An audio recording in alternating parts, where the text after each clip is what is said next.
How to add music to Instagram post. Hello everyone, welcome to our channel. I am Lisa from Create Login and Delete. Now let's jump straight into the process. Make sure you have updated your Instagram app to its latest version. Now open it. Your home page will appear. At the bottom you will find different icons. Tap on this plus icon. Now your gallery will open up. From here you have to select the post that you want to upload along with the music.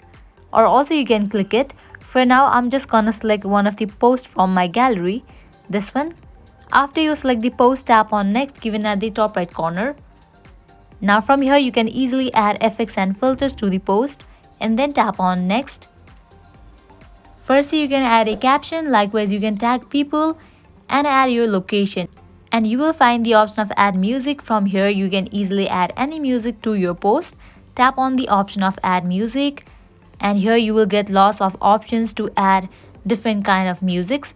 In the case you cannot find over here, at the top you can see that search bar. You can just type in the name of the music over there and find the music of your choice.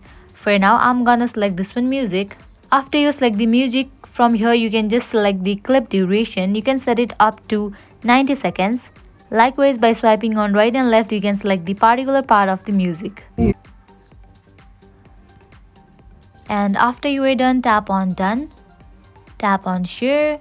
This is how you can easily add music to Instagram post. I hope now you guys are clear about it. At the end, if you find this video helpful, make sure to like, share and subscribe to our channel. Comment down below what you guys want to see in upcoming videos. Thank you.